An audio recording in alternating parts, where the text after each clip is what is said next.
Mateo capítulo 9, estudiando el versículo 35 hasta el primer versículo del capítulo 10. Hemos disfrutado de una gran semana esta semana compartiendo con aquellos que han estado con nosotros. En nuestras sesiones por la mañana hemos estado enseñando los principios del ministerio a partir de la vida del apóstol Pablo. Y ahora esta mañana, en la obra soberana maravillosa de Dios, llegamos a nuestro pasaje de las Escrituras en Mateo, el cual nos enseña los principios de ministerio del Señor Jesucristo mismo. Entonces ahora aprendemos del maestro de maestros quien enseñó al apóstol Pablo. Cuán apropiado es que el Espíritu de Dios nos ha llevado este pasaje tan emocionante e instructivo para nuestro tiempo juntos en esta mañana. Permítame leérselo. Sígame conforme leo. Recorría Jesús todas las ciudades y aldeas, enseñando en las sinagogas de ellos y predicando el evangelio del reino, y sanando toda enfermedad y toda dolencia en el pueblo. Y al ver las multitudes, tuvo compasión de ellas, porque estaban desamparadas y dispersas como ovejas que no tienen pastor. Entonces dijo a sus discípulos: a la verdad, la mies es mucha, mas los obreros pocos.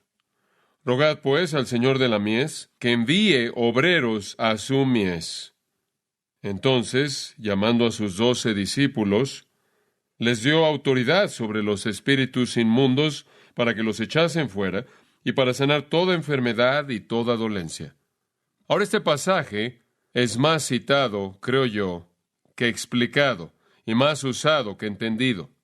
Espero que en esta mañana podamos entender lo que nuestro Señor realmente está haciendo aquí, porque creo que de una manera muy maravillosa, en una sección muy pequeña de las Escrituras, tenemos un principio muy amplio acerca del estilo y la dirección del ministerio de nuestro Señor. Ahora, el texto presenta un punto de transición en la planeación de Mateo. Sistemáticamente, Mateo se ha movido a lo largo de la escritura de este evangelio para presentar todos los elementos sobresalientes de la realeza de Jesucristo. Comenzó con la genealogía del rey en el capítulo 1. Después la llegada del rey, el nacimiento virginal. Después la espera del rey, el cumplimiento de todas esas profecías del Antiguo Testamento. Después vino el anunciador del rey, Juan el Bautista. Y después la aprobación del rey en su bautismo, conforme el Padre dijo: este es mi Hijo amado en quien tengo complacencia. Después el ataque en contra del rey, conforme Satanás lo encontró en la tentación. Después las afirmaciones del rey, conforme enseñó en el capítulo 5, 6 y 7, y afirmó la autoridad de la palabra de Dios. Y después, recientemente, hemos estado viendo las certificaciones del rey, los milagros en los capítulos 8 y 9 que certifican su deidad. Y ahora, al ver el capítulo 9, nos encontramos con los asociados del rey, conforme él llama al servicio a los 12 y los envía con el mensaje del reino. Pero entre la certificación y los milagros y la sección acerca de los discípulos, encontramos esta transición muy pequeña que nos saca de su ministerio de milagros y nos introduce a su ministerio de discipulado, alejándonos de las multitudes y dirigiéndonos hacia el discipulado individual de sus apóstoles. Y esa transición es muy importante. Jesús ve la inmensidad de la tarea y reconoce que tiene que tener algo de ayuda. Y entonces en el capítulo 10 comenzamos una sección entera acerca del proceso de discipulado. Y vamos a estar entrando a eso en nuestro próximo estudio. Pero por ahora, vemos esta sección tan importante en la transición. Vemos 3 cosas conforme vemos al Señor aquí. En primer lugar, su ministerio, versículo 35. Después, sus motivos, versículo 36 y la primera parte del versículo 37. Y después su método, la última parte del versículo 37 hasta el primer versículo del capítulo 10. Su ministerio, sus motivos y métodos. Veamos en primer lugar su ministerio. Y ya hemos visto el versículo 35 en nuestro último estudio juntos, entonces no pasaremos una cantidad de tiempo tremenda en el detalle, pero creo que es importante entenderlo y por lo tanto vamos a repasarlo un poco. Versículo 35 dice: aquí está su ministerio. Recorría Jesús todas las ciudades y aldeas. Recordarán a partir de Josefo que en Galilea probablemente había por lo menos 3 millones de personas viviendo en unas 204 ciudades y villas. Y él se movió en todos estos lugares, enseñando en las sinagogas de ellos y predicando el evangelio del reino, y sanando toda enfermedad y toda dolencia en el pueblo. Sea que estuvieran metidos ahí en los riscos de los montes, o sea que estuvieran ahí en el calor del valle, o que estuvieran en las ciudades grandes, al lado del mar mismo, él fue por todos lados, inclusive en medio de estos puntos, en las viñas y en los campos. Él se encontró con la gente y satisfizo sus necesidades. Y básicamente encontramos en su ministerio tres elementos específicos. En primer lugar, versículo 35 dice que él estaba enseñando en las sinagogas. Las sinagogas eran el lugar de enseñanza.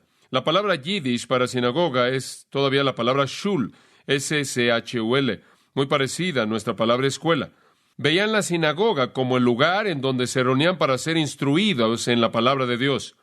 Y cuando venían a la sinagoga, y no solo venían en el día de reposo, sino por lo menos 2 veces más durante la semana, además de otro día de festividades, día festivo y día santo, y cada vez que venían, un oficial leía del Pentateuco, la ley, después otro leía de los profetas, y después alguien traducía ese hebreo al arameo, el cual era el lenguaje común del día, y después alguien más se ponía de pie y presentaba un sermón expositivo de uno o de ambos de esos pasajes. Filo, el historiador, escribió que, y cito, que la característica primordial de una sinagoga era la lectura detallada y exposición de las Escrituras. Fin de la cita. Ellos venían a oír las Escrituras y que se les explicara. Esa es la razón por la que en Berea, cuando Pablo habló, escudriñaron las Escrituras para ver si de hecho estas cosas eran realmente verdad. Y había una costumbre conocida como, entre comillas, la libertad de la sinagoga. Y la libertad de la sinagoga proveía que cualquier rabino que visitaba o visita distinguida podía ser el que diera la exposición o el sermón. Como consecuencia, nuestro Señor aprovechó todo eso por toda Galilea. Él entraba a las sinagogas en donde se estaban congregando, y cuando llegaba el momento del sermón, como un maestro distinguido, se ponía de pie e interpretaba el Antiguo Testamento que había sido leído.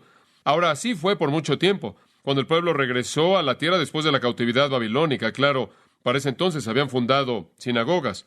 Fueron fundadas en la cautividad. Y cuando regresaron de ahí, regresaron a la tierra, recordarán que tomaron la palabra de Dios en el capítulo 8 de Nehemías, y lo leyeron, y después dice que le dieron el sentido, esto es, explicaron lo que significaba. Lo tradujeron y lo explicaron.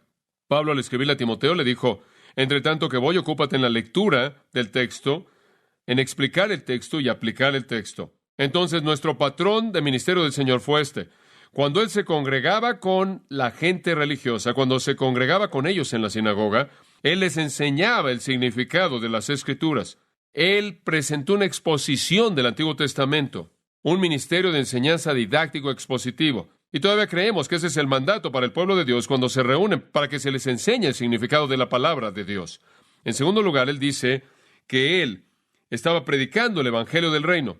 La palabra aquí es keruso, operar como un heraldo, proclamar o anunciar, hacer una proclamación pública.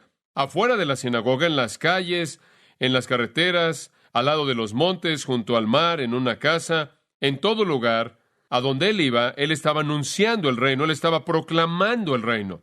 Él estaba afirmando que Dios era el rey, y que Dios tenía un reino, y que Dios estaba ofreciendo ese reino. Y había un estándar para entrar a ese reino. Y él les estaba diciendo en qué consistía eso, y que entrar al reino traía bendición tremenda y eterna. Y entonces él estaba proclamando el reino, y usted podrá decir que ese era evangelismo, mientras que la enseñanza en la sinagoga era la edificación. Entonces la gente se congregaba para ser enseñada, y salían para proclamar. Y creemos que ese modelo todavía es vigente, inclusive en la iglesia. La iglesia se congrega para ser instruida y se esparce para proclamar. Nuestro Señor habiendo establecido el patrón.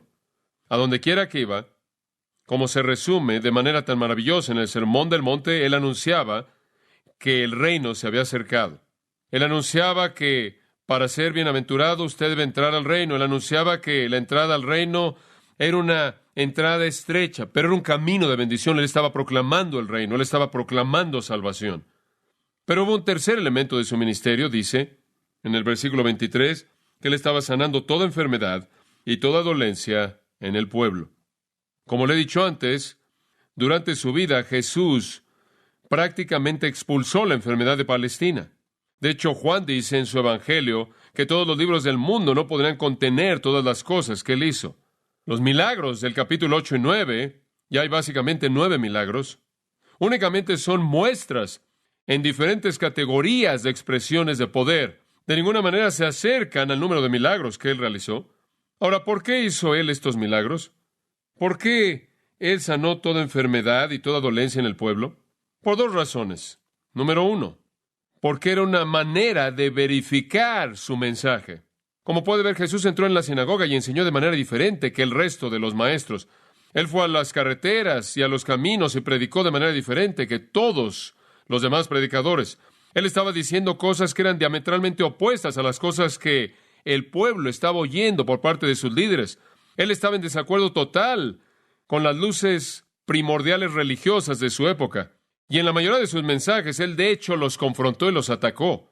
Ahora, ¿por qué el pueblo creería mensajes como estos? ¿Por qué escucharían a este caballero de Nazaret, que ni siquiera había sido preparado en las escuelas apropiadas? Bueno, francamente, los milagros fueron lo que los convenció de que él era el Hijo de Dios. Eran los verificadores de su mensaje. El hombre ciego lo dijo de manera correcta cuando él dijo, sabemos que este hombre debe ser de Dios. Nicodemo lo entendió bien cuando él dijo, sabemos que ningún hombre puede hacer las cosas que tú haces a menos de que Dios esté con él. Jesús dijo, si no pueden creer mis palabras, por lo menos créanme por causa de las obras mismas. ¿De qué otra manera puede usted explicar estos milagros sobrenaturales? Entonces, el primer propósito fue para verificar el mensaje. Pero hubo un segundo propósito. Creo que este es muy, muy importante. Yo creo que Jesús hizo estos milagros para demostrar la ternura amorosa del corazón de Dios. Yo creo que Jesús quería que esas personas supieran que Dios no era como los fariseos decían que era, sino que Dios era compasivo, Dios era empático, Dios era tierno, Dios era amoroso, Dios estaba lleno de bondad, Dios era misericordioso. Yo creo que esta es una parte del ministerio de Jesús, y creo que es esencial también en el nuestro. Usted puede enseñar la palabra de Dios, usted puede proclamar las buenas nuevas del reino y cómo entrar en él, pero usted también debe saber que Jesús tocó a la gente en donde estaban doliéndose, y fue empático y amable, y se preocupaba por ellos, y era amoroso, y eso también es parte de eso. Es tan importante que la gente entienda eso. Esa es la razón por la que Pablo dice, si hablas con lenguas de hombres y de ángeles y no tienes ¿qué? Amor, no eres nada más que ruido, como un címbalo que retiñe.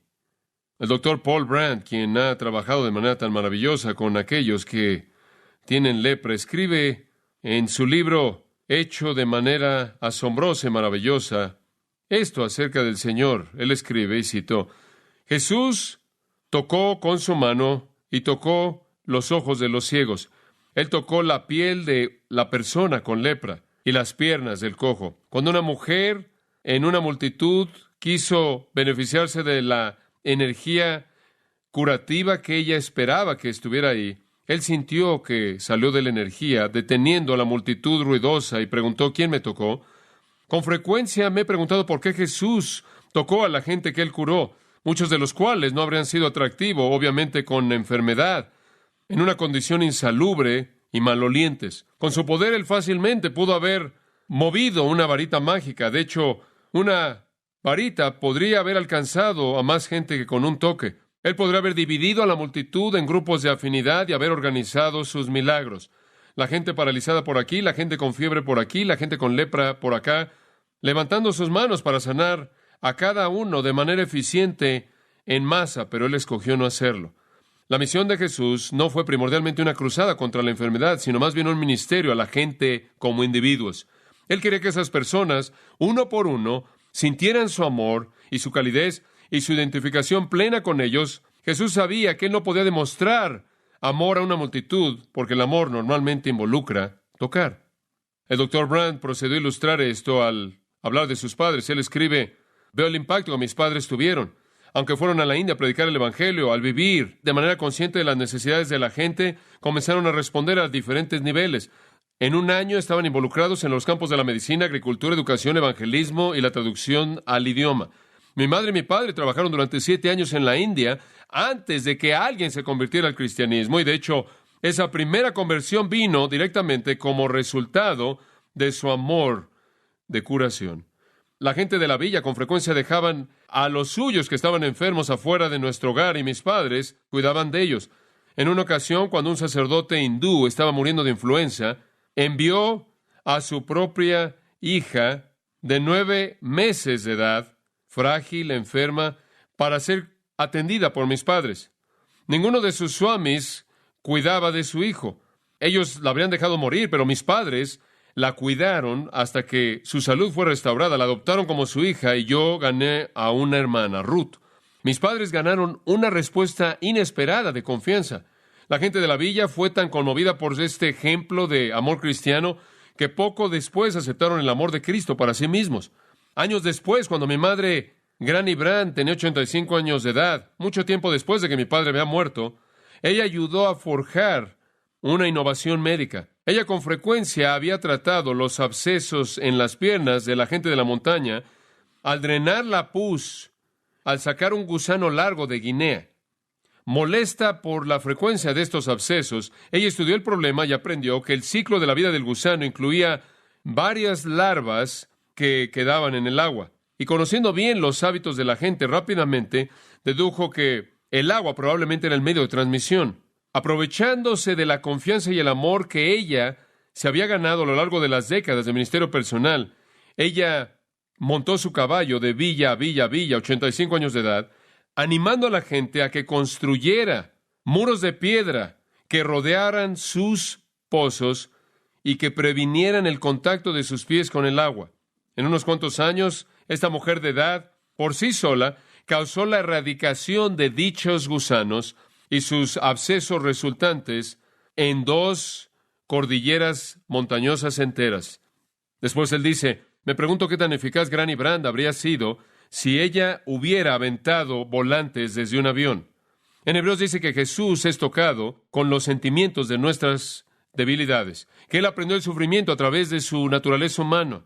Es un concepto asombroso que el Hijo de Dios aprendió a través de sus experiencias en la tierra. Antes de que encarnara, Dios no tuvo experiencia personal de dolor físico, del efecto de codearse con gente necesitada. Pero Dios moró entre nosotros y nos tocó y fue tocado por nosotros, se identificó de manera plena con nuestro dolor. Y esa es parte de la médula de la naturaleza excepcional del cristianismo que tocamos a la gente. El hinduismo es el sistema religioso que más descuida a toda la gente en el mundo. Su sistema de castas prohíben que alguien de cierta casta jamás llegue a tocar a alguien de otra casta.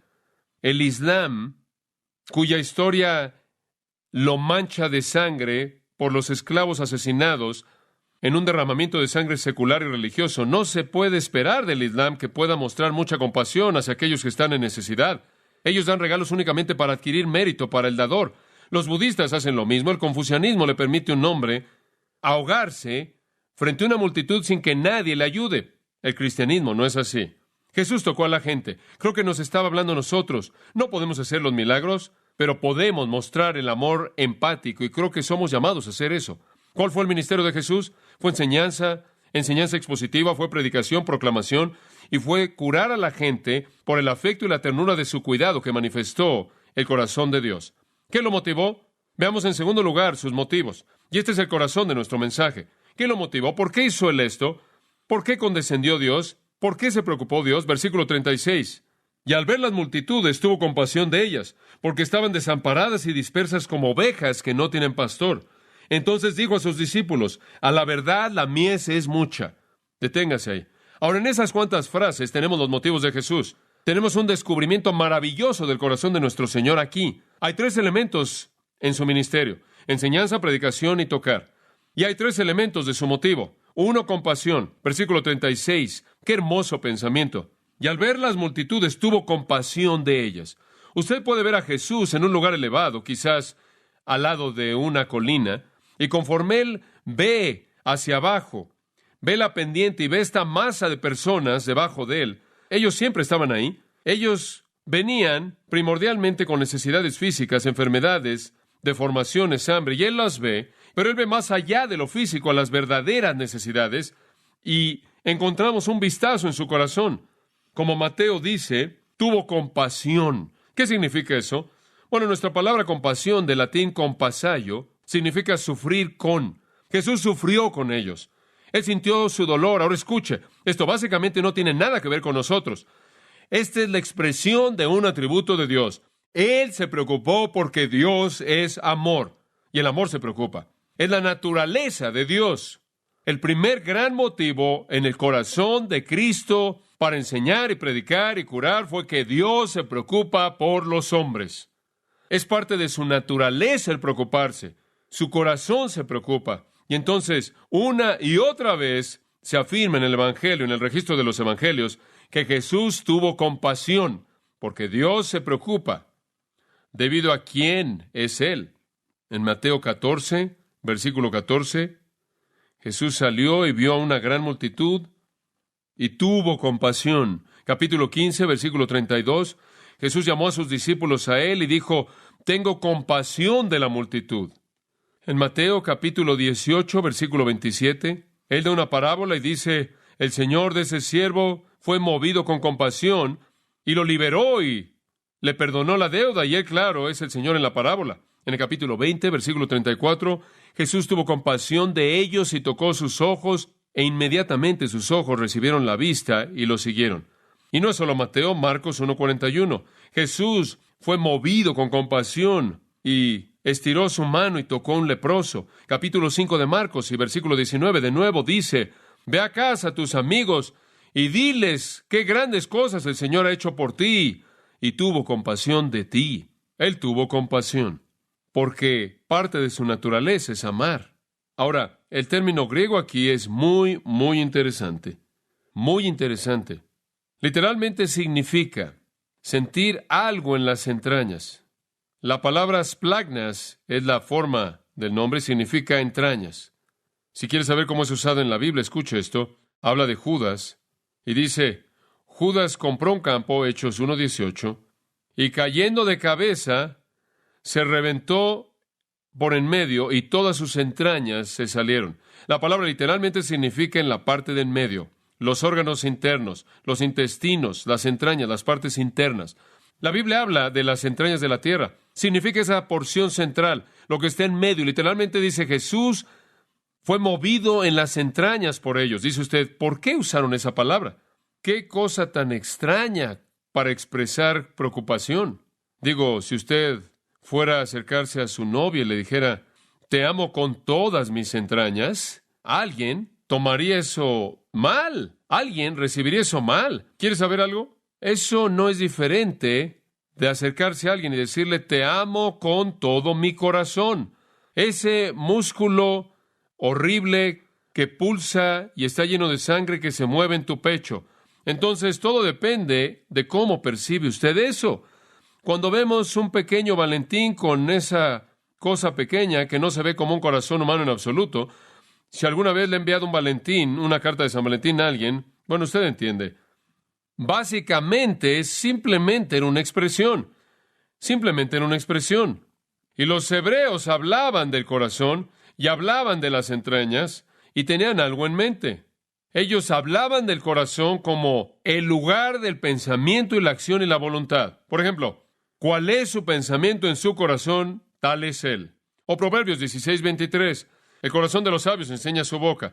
O Hebreos 4:12. Los pensamientos y las intenciones del corazón. O Romanos 10:10. Con el corazón el hombre cree. O Mateo 15. Porque del corazón salen los malos pensamientos. O de la abundancia del corazón la boca habla. El corazón, entonces, es el iniciador en el pensamiento hebreo. Ahí encuentra usted la raíz de pensamiento y acción y voluntad. Las entrañas en el pensamiento hebreo son lo que responde, lo que reacciona. El hebreo expresaba actitudes y emociones en síntomas fisiológicos, no en abstracciones. Y entonces, cuando querían expresar algo que sentían con mucha profundidad, y tenían mucho dolor, decían, tengo dolor en mi sección media. Ahora entendemos eso, nuestra sección media responde al dolor. Cuando vemos un accidente horrible o un desastre, nos da náuseas. sentimientos sexuales, temores, necesidades, sentimos ansiedades aquí. Tenemos úlceras, colitis, estómagos revueltos, porque aquí es en donde la emoción nos cautiva. Jesús literalmente dijo que estaba cautivado por el dolor en su sección media cuando vio a estas personas. Escuche, Dios se preocupa de manera suprema, Dios se preocupa y ama más allá de lo que cualquier ser humano jamás podría experimentar. Sí, entonces coloque a Dios en un cuerpo y déjelo amar así, y déjelo preocuparse así, y va a destrozar ese cuerpo humano, y eso es lo que pasó. No es una abstracción. Y veo eso en Mateo 8:17, en donde dice, Él estaba tratando con todas estas personas enfermas para que se cumpliese lo que fue dicho por el profeta Isaías, diciendo, Él llevó nuestras enfermedades y llevó nuestras dolencias. No es la idea de que Él se contagió de la lepra cuando curó al leproso. Es la idea que Él se vio abrumado en agonía, en empatía y compasión, porque Él sintió el dolor de ver lo que la enfermedad le hizo a aquellos que Él amaba. He visto a padres que se enferman por un hijo enfermo, y ningún padre jamás ha sentido la compasión o el amor que Cristo sintió, porque era Dios amando en ese cuerpo humano. Para una ilustración, observa el capítulo 11 de Juan. Y Lázaro está muerto, y Jesús viene aquí, y Él va a la tumba, y en el versículo 33 dice, cuando Jesús, por tanto, vio a María llorando, y los judíos también estaban llorando, quienes vinieron con Él, Él gimió en su espíritu y se turbó. No puedo expresar la profundidad de lo que eso significa. Los términos significan que Él fue conmovido profundamente, Él fue cautivado por una emoción angustiante, pero solo Él sabría a qué grado ama a Dios de manera suprema. Cómo un Dios amoroso es abrumado por el dolor de ver a aquellos que Él amaba en angustia. Y no creo que solo era dolor debido a Lázaro, porque Él iba a resucitar a Lázaro de la tumba. Creo que Él sintió ahí todo el dolor de saber todo lo que la humanidad que Él amaba iba a vivir en su historia entera en ansiedad, porque siempre estaría enfrentando la muerte de aquellos que ama.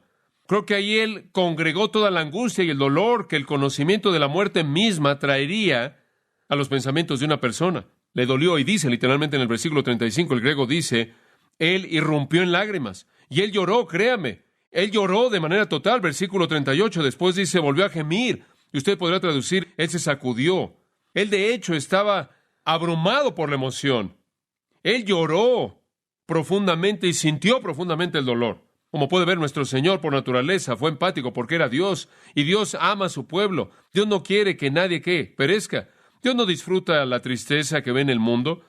Realmente creo, si usted quiere conocer el corazón de Dios, entonces vea la emoción de Jesús y ve el corazón de Dios. Nuestro Señor, cada vez que vio una necesidad, internamente fue abrumado de compasión. Véalo en el huerto, en Juan 18. Los soldados vienen a capturarlo y 2 veces les dice, ¿a quién buscáis? Y ellos dijeron, a Jesús de Nazaret, 2 veces. Y Él dijo entonces, esas son sus órdenes. De hecho, dejen ir estos hombres. Él fue tan compasivo hacia sus discípulos que Él ni siquiera pensó en lo que Él iba a enfrentar. En el capítulo 19 lo ve en la cruz, y Él está colgando ahí con esas 4 grandes heridas en su cuerpo. Y si hubo un momento en el que Él pudo haber pensado en sí mismo, habría sido en ese momento. Pero Él ve hacia abajo, a los pies de la cruz, y Él ve a esta pequeña dama, su madre María, y Él sabe que ya no va a estar ahí para cuidar de ella, y Él sabe que José está muerto, asumimos, y que los hermanos y hermanas en la familia todavía no han creído, y no van a creer sino hasta después de la resurrección. ¿Y quién va a cuidar de María? Y lo que está en su corazón, Él la encomienda a Juan y Juan a ella, y una vez que eso está cubierto, Él puede morir. ¡Qué compasión! ¡Qué compasión! Él vio a esas personas tantas veces con dolor en su corazón. Él les dijo en una ocasión, y no queréis venir a mí para que tengáis vida. En el capítulo 23 de Mateo, en el versículo 37, una de las cosas más profundas que jamás salieron de su boca, oh Jerusalén, Jerusalén, tú que matas a los profetas y apedreas a aquellos que te son enviados, ¿cuántas veces quise reunir a tus hijos como la gallina reúne a sus polluelos bajo sus alas, y tú no quisisteis? En el capítulo 19 de Lucas nos dice esto acerca de Él en el versículo 41. Y cuando Él se acercó, Él vio la ciudad y lloró por ella.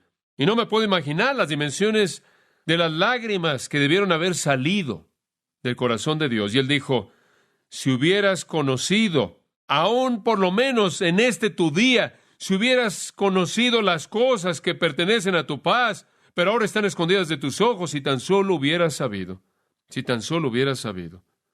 La Biblia dice que fue varón de dolores y experimentado en quebranto. Significa tristeza, como Dios lo siente. Él estaba abrumado en la parte de la mitad de su cuerpo. Oh, cómo amó él. Oh, cómo amó él. Thomas Watson dijo esto: podríamos forzar a nuestro Señor a castigarnos, pero nunca tendremos que forzarlo a amarnos. Esa es su naturaleza. Esto debió haber sido noticias bastante innovadoras para la gente de esa época. Los dioses griegos eran indiferentes. De hecho, los griegos decían que el atributo número uno de sus dioses era apatía, indiferencia. Los fariseos le habían enseñado a los judíos que Dios era un ogro, alguien no interesado, alguien que no se interesaba por ellos, que no se preocupaba por ellos, que era indiferente. Y Jesús trajo un mensaje totalmente diferente y nuevo. Anna Barbauld describió Jesús, el amigo de la humanidad, con compasión fuerte, se conmovió, descendió como un Dios compasivo a salvar a las almas de los que él amó. Y aún así, para el hombre culpable, errante, la compasión de un hermano fluye, y todavía su corazón sangrando es tocado con la memoria de nuestros ayes. Pedro, en 1 Pedro 3:8, nos llama a tener la misma compasión, y creo que si usted no entiende lo que estoy diciendo, eso habla de qué tan lejos está usted de Él. No solo somos llamados a ministrar, sino que somos llamados a ministrar debido al amor, porque nuestros corazones son quebrantados, están quebrantados por aquellos que están perdidos. Ese príncipe de los expositores, G. Campbell Morgan, escribió esto: no hay razón en el hombre porque Dios en algún punto lo salve. La necesidad nace de la compasión propia de Dios. Ningún hombre puede demandarle nada a Dios. ¿Por qué entonces el hombre debe ser atendido por Dios? ¿Por qué no deben volverse la presa del lobo rapaz, habiéndose salido del redil? Se ha dicho que la gran obra de redención fue el resultado de una pasión por la justicia y la santidad de Dios, que Jesús debe venir y enseñar y vivir y sufrir y morir, porque Dios es justo y santo. No lo leo así en la historia. Dios pudo haber satisfecho toda demanda de su justicia y toda demanda de su santidad al entregar a los hombres a la condenación que ellos se habían traído sobre sí mismos. Pero en lo más profundo del ser de Dios, manteniendo tanto esta santidad como justicia, está su amor y compasión. Es a partir del amor que inspiró el lloro del corazón divino que la salvación se ha provisto. Fin de la cita. ¿Qué movió a nuestro Señor? Amor, compasión. Hay un segundo motivo, un segundo elemento en su motivo. Lo llamo condición. Y ahora pasamos al hombre. Y veamos lo que él dice en el versículo 36. Porque estaban desamparadas y dispersas como ovejas que no tienen pastor. Él pasa de su naturaleza a la necesidad. Y él vio en ellos su condición real. Él no fue engañado por sus fachadas religiosas. Él no fue engañado por su apariencia religiosa, la superficialidad. Él dijo, estas personas están en necesidad desesperada. Y él usa dos palabras tremendamente ricas: desamparadas y dispersas. Realmente no traducen la médula del significado. Asculmanoyad, arimanoi. Dos palabras tremendas. La primera puede significar agotados, exhaustos. Puede significar golpeado, despedazado, alguien que se le quita la piel estando vivo. Estaban devastados, estaban mutilados, estaban despedazados, exhaustos, golpeados. La segunda palabra significa ser arrojado, ser aventado, en una condición de inutilidad y desesperanza total. Y es usada en la versión de la Septuaginta del Antiguo Testamento, en Jueces 4:22, para hablar de un hombre que yacía muerto con una estaca que se le había metido en el cuerpo. Significa que habían sido devastados y estaban ahí en el cuerpo, acostados, postrados, en un estado de desesperanza total. Así es como él los veía. Era como si no tenían pastor. ¿Sabe usted quiénes decían ser sus pastores? Los escribas y los fariseos decían que eran los pastores de Israel. Eso es lo que sus pastores les habían hecho a ellos. Esto, amigo mío, es una condenación de sus líderes espirituales. Sus líderes espirituales no les mostraron ninguna pastura. Sus líderes espirituales no los alimentaron. Sus líderes espirituales no curaron sus heridas. Sus líderes espirituales literalmente los mutilaron. Eran cadáveres despedazados, saqueados por los escribas y los fariseos, y ahora están ahí, yaciendo postrados, devastados. Es un retrato vívido de líderes que no se preocupan. Y vemos el agotamiento y las heridas que han dejado en estas personas que han dejado abandonadas. Sucedió porque sus pastores nunca les ayudaron, sino que más bien los dañaron. Son llamados de nuevo en el capítulo 10, versículo 6, las ovejas perdidas de la casa de Israel, y la frase literalmente significa las ovejas que han perecido. Una condenación terrible de sus líderes. Estaban ofreciendo una religión que no levantaba cargas, ataba cargas a ellos. Estaban jugando con argumentos sutiles acerca de la ley y sus tradiciones. Eran totalmente indiferentes a la necesidad. No podían haberse preocupado menos. En Mateo 24, 23 dice: vosotros devoráis las casas de las viudas. Ustedes atan a mi pueblo. 23:4 dice cargas innecesarias. Y en el 23:13 Jesús dijo: ustedes cierran el reino de la gente. ¡Qué condenación! ¡Oh, qué condenación! Estos eran sus líderes, sus supuestos pastores. Jesús vio esa condición. Y veo eso en la actualidad. La gente dice: oh, tú sabes, no deberías hablar en contra de esta situación, no deberías hablar en contra de estas otras religiones, no deberías decir nada en contra de estos otros grupos. Escuche, están cerrándoles el reino de Dios, están destrozándolos y mutilándolos y dejándolos postrados en una condición de desesperanza. Y si usted no percibe eso, usted no lo entiende. Usted no lo ve como el Señor lo vio. ¿Puede imaginarse qué maravilloso habría sido cuando lo oyeron decir esto? Venid a mí, todos los que estáis trabajados y cargados, y yo os daré ¿qué? Descanso. Tomad mi yugo sobre vosotros y aprended de mí, que soy manso y humilde de corazón, y hallaréis descanso para vuestras almas, porque mi yugo es fácil y ligera es mi carga. Esa pequeña sección aquí, en su totalidad, en Mateo 11, 28 al 30, se presenta como algo a partir de lo que los fariseos dijeron. Su yugo era difícil, doloroso, los estaba matando, y Jesús dijo: el mío es fácil. Necesitaban un pastor y él anhelaba pastorearlos, congregarlos. Hay un pasaje aterrador en el capítulo 34 de Ezequiel. Habla de pastores que se alimentan a sí mismos en lugar de alimentar a sus ovejas. Habla de pastores que no vienen a curar a las ovejas heridas. Habla de pastores que nunca buscan a la oveja perdida. Y después usted va al capítulo 11 de Zacarías, usted encuentra que hay pastores, inclusive presentados ahí, que se comen a sus ovejas, y se comen con tanta ferocidad a sus ovejas, que destrozan sus patas para obtener hasta lo último que hay en ellas. El apóstol Pablo estaba tan preocupado por esto, y así también Jesús. Jesús en Juan 10 dijo: yo me preocupa, de hecho, aquellos que entran al redil y se suben y no son pastores verdaderos. Y Pablo dijo: me preocupan aquellos que vienen y que los van a devorar. Y Jesús ya había dicho en el capítulo 7, vienen algunos pastores falsos, vestidos de ovejas. No significa que están vestidos como ovejas. La ropa de las ovejas es lana, y ese era el atuendo de un pastor. Son pastores falsos y devoran a las ovejas, y Jesús vio lo que los maestros falsos y lo que los pastores falsos hacen. Él tuvo compasión. Él vio que su condición era que necesitaban a un pastor. Alguien escribió: permíteme ver a la multitud como mi Salvador la vio, hasta que mis ojos se llenen de lágrimas hasta no poder ver. Permíteme ver con compasión a las ovejas desviadas y amarlas con el amor de Él. Después Él cambió la metáfora para darnos el tercer elemento de su motivo: de ovejas a una cosecha, y ya muestro la consumación. Jesús los amaba y se preocupaba por ellos, y les ministraba debido a su compasión, debido a su condición, y debido a la consumación venidera. Versículo 37, entonces dijo a sus discípulos: a la verdad la mies es mucha, está lleno. ¿Qué significa eso? Algunas personas creen que la cosecha aquí son los perdidos, algunas personas creen que son los elegidos, algunas personas creen que son los que buscan a Dios, algunas personas creen que es el número que va a ser salvo. Veamos si podemos descubrir lo que la cosecha es. En primer lugar, no es el campo de Juan 4, es una ilustración diferente. ¿Qué es la mies? Escuche conforme le leo por un momento y veamos si no se vuelve abundantemente claro. Las palabras son las palabras de Isaías en el capítulo 17, versículos 10 y 11. Porque te olvidaste del Dios de tu salvación y no te acordaste de la roca de tu refugio. Por tanto, sembrarás plantas hermosas y plantarás sarmiento extraño. El día que las plantes, las harás crecer y harás que su simiente brote de mañana. Pero la cosecha será arrebatada en el día de la angustia y del dolor desesperado. La mies en Isaías 17 es el juicio. Escuche Joel 3, versículo 9. Proclamad esto entre las naciones. Preparen la guerra.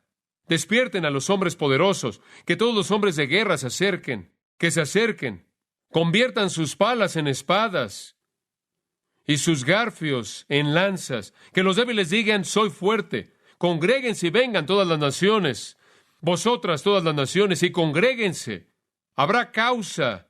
Ahí los fuertes serán derribados, oh Jehová. Dios llama a las naciones a juicio. Que las naciones sean despertadas y vengan al valle de Josafat. Porque ahí me sentaré a juzgar a todas las naciones. Metan la hoz, porque la mies está madura. Vengan, desciendan, porque su impiedad es mucha. Después de esto, multitudes, multitudes en el valle de decisión. Ahora, yo creo que cuando el Señor vio a las multitudes, Él pensó en la cosecha de Joel. Y es juicio de lo que habló Joel. Yo creo que nuestro Señor vio consumación. Él vio la eternidad de perspectiva. Él no vio a la gente simplemente en su problema actual. Él los vio condenados al infierno. En Mateo 13, el Señor, dando una parábola, dijo esto: dejad que ambas crezcan, versículo 30, hasta la cosecha. Y en el tiempo de la cosecha le diré a los que cosechan, congregad, recojan primero la cizaña y átenla en manojos y quémenla, pero recoged el trigo y métanlo en mi granero. Es juicio, y es juicio en contra de las multitudes, y algunos van a ir al granero y algunos van a ser quemados, pero es juicio. Versículo 39, mismo capítulo, le dice usted ahí, el enemigo que la sembró es el diablo. La cosecha es el fin del siglo, y los que cosechan son los ángeles. La cosecha que él ve no es solo un campo misionero. No es la perspectiva aquí. La cosecha es el juicio final, la consumación, el fin de la época, el tiempo de tristeza. Eso es lo que él ve.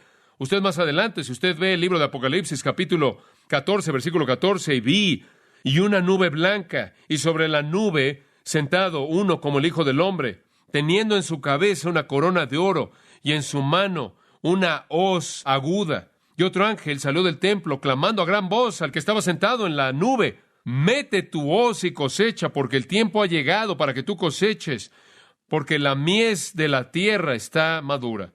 Y él se sentó en la nube y metió su hoz en la tierra, y la tierra fue cosechada. Juicio, juicio. Escuchen, amados, Jesús le ministró a gente porque Él los amaba. Él le ministró a la gente debido a su condición terrible. Y Él le ministró a la gente porque Él podía ver su consumación en últimas.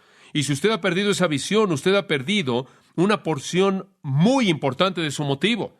Pablo dijo, conociendo, 2 Corintios 5, el terror del Señor persuadimos a los hombres. Entendemos el infierno. Romanos 12, Pablo habló de la venganza de Dios. Hebreos, el escritor habla de eso. Los hombres morirán y después de eso el juicio. En 2 de Tesalonicenses, en el día cuando el Señor Jesús se ha revelado, desde el cielo con sus ángeles poderosos en llama de fuego, vengándose de aquellos que no conocen a Dios y no obedecen el evangelio de nuestro Señor Jesucristo, que serán castigados con destrucción eterna, excluidos de la presencia del Señor y de la gloria de su poder.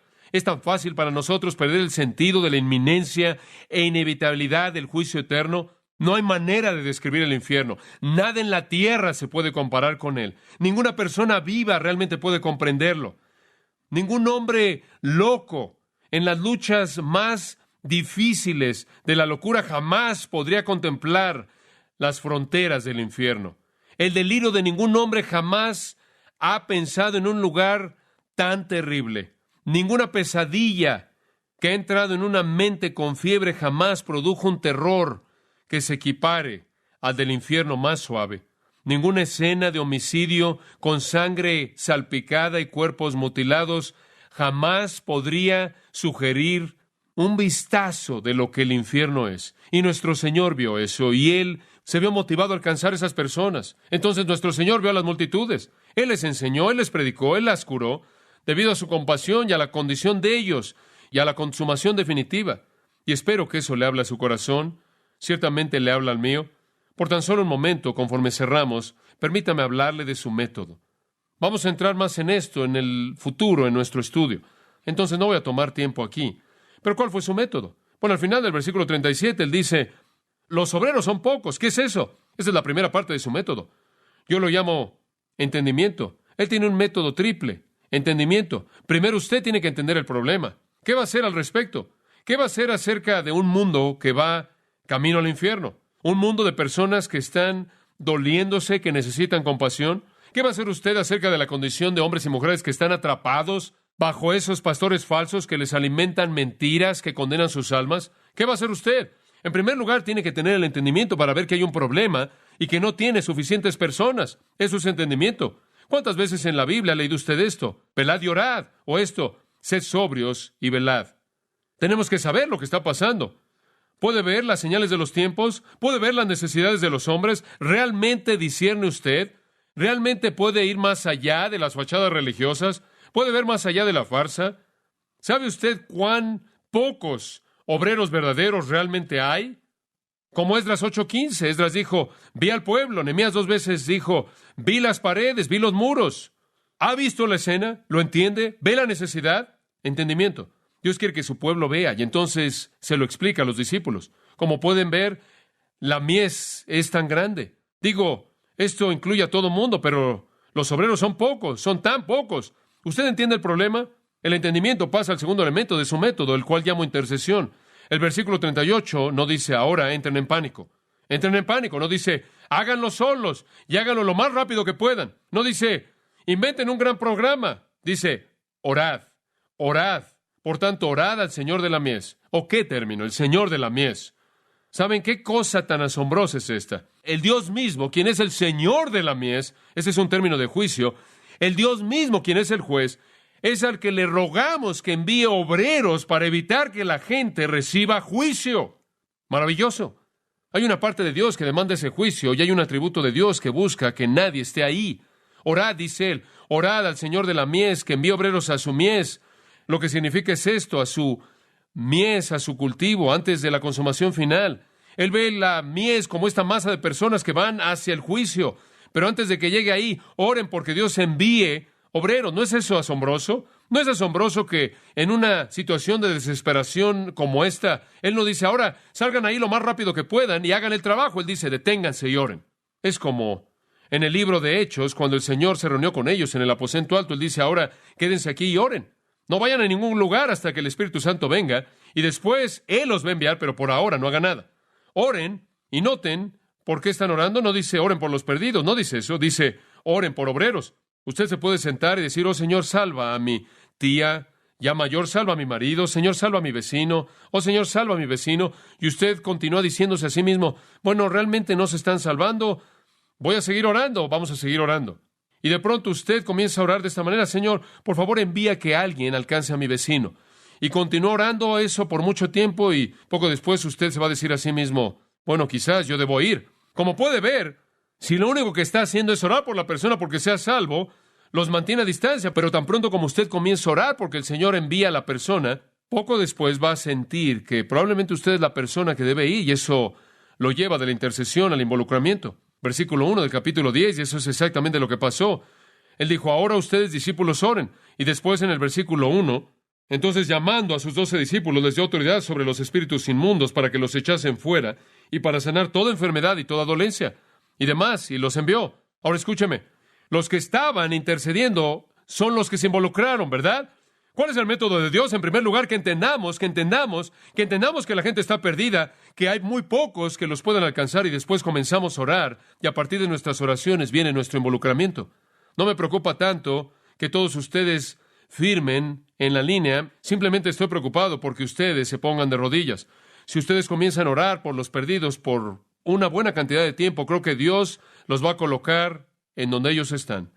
Hay una frase interesante en el versículo 38, él dice que envíe obreros a su mies.